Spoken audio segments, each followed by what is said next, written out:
So we're beginning a revision of 2011 question paper. The first question is essentially all that is contained in Part 4A of the Constitution is just a codification of tasks that is integral to Indian way of life.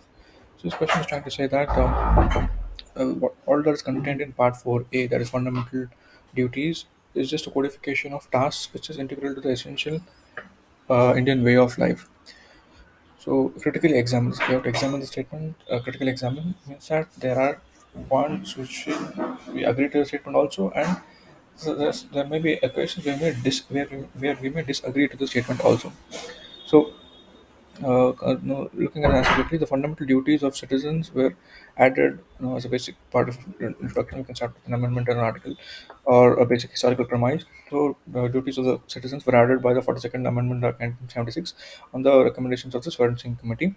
10 fundamental duties uh, which were given in Article 51A of the Constitution can be classified as the duties, either they are duties towards self, or the duty towards environment, that is your surrounding, or that is duty towards the state, which is the sovereign, and ultimately the duty towards the nation. So, these are broad categories of duties which we can broadly tell that either maybe duty towards yourself, or towards your environment, towards your fellow citizens, or duty towards the state and duty towards the nation.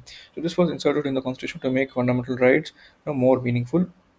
In fact, there can be no rights in a society where there are no duties, right? So there are no rights in a society, then there are no duties. So this is a correlation between duties and rights. Almost every religion emphasizes the concept of duties, like dharma. We have dharma in Bhagavad Gita, Nishkam karma, and karma yoga, or other part of yoga, and we have work is worship of Basavana. So almost every religion emphasizes the concept of duty, and all religion has imposed several moral duties, right? Religion has certain ethical values, and accordingly they impose certain moral duties on its followers. So failure to perform such duties result in sin, for which there was punishment in other world. So if you fail to perform these duties, then there will be sin. This is a kind of uh, no, for example, the doctrine of karma talks about this only. The Hindu jurisprudence has emphasized the concept of duty in the form of command of the god. So God has told us to act as per our duty. That's what Bhagavad Gita message conveys us. Everyone has to perform religious duties in his lifetime as per the law of the religion. So this is what duty, but the fundamental duties are not enforceable in court of law. As we know that it's not enforceable in court of law, they merely act as moral directions or civic duties. But now this trend has been changing by various judicial decisions of the Supreme Court.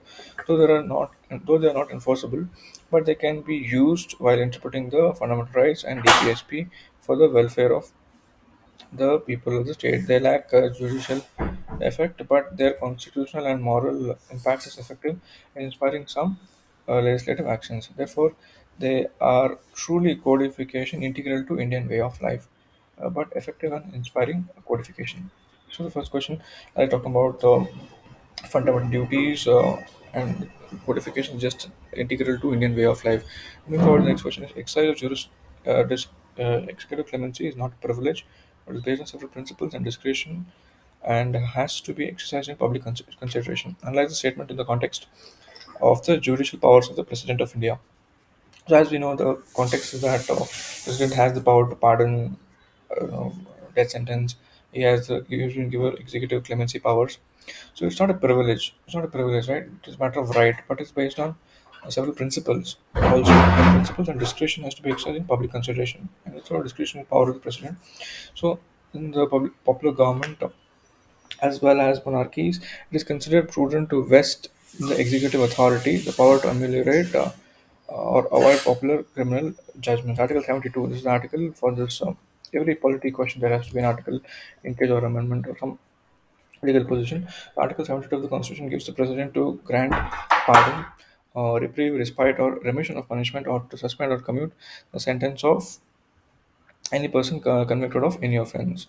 So this the power is available where punishment is either by a court martial, punishment is for an offense against any law or matter to which the executive power is of the union extends, and all cases where a person is sentenced to death. So this is in news. dimension becomes important. Power, like all the powers, is exercised by the president and advice of council of ministers. The object of conferring such power on constitutional head is to keep the door open to correct judicial errors. So why by giving such a power is to correct the judicial errors, if any, and to provide relief and undue harsh from undue harshness or evident mistake of the operation of law. So this is the reason, this is the rationale why such a power is being given to the president. Judges are, after all, human beings and are likely to commit mistakes. This we must always acknowledge in any system or anything that where mistakes are bound to happen. But how you can correct the mistake by providing certain checks and balances that has to be kept in mind. In Keher Singh case, so this is a famous case. Kehar Singh versus Union of India, 1989, the Supreme Court examined the presidential power to grant pardon, and it laid down the following principles. So this is a question where they asked about the principles of president's power. So petitioner who seeks to pardon from president has no right. Okay, he has a no right on oral hearing by the president. So this is one thing we must remember, that although he has a right, but he has no right to an oral hearing by the president. There is no need for a court to lay specific guidelines for the exercise of the power under Article 72.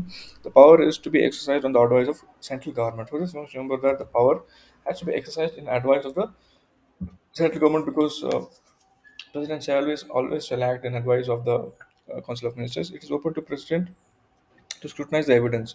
So you can scrutinize the evidence on record and take different view from that of court. This is very important.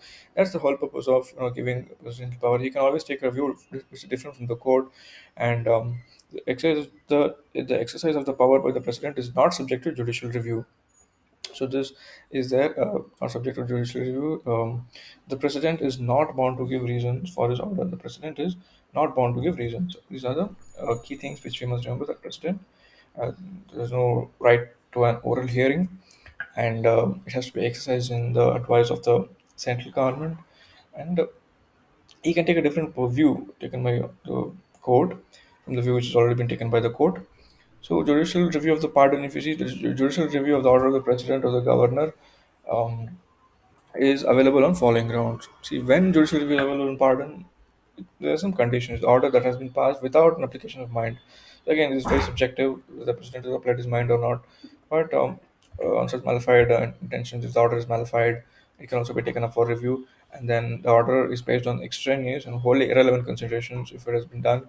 And after that, the relevant material has been kept out of consideration. If certain relevant material is kept out of the consideration, very core to the case, then also the order can be reviewed. The order has suffers from arbitrariness. So these are the conditions in which a judicial review can be taken. A person was granted pardon on the ground that he was a good Congress worker, implicated, false witnesses were produced. The court held that irrelevant and extraneous materials entered decisions. The decision was vitiated. So this is one practical situation where the president's pardoning power was set aside by the Supreme Court. So this question becomes important in context of governors pardoning power as well as the judiciary, the principles which has been laid down.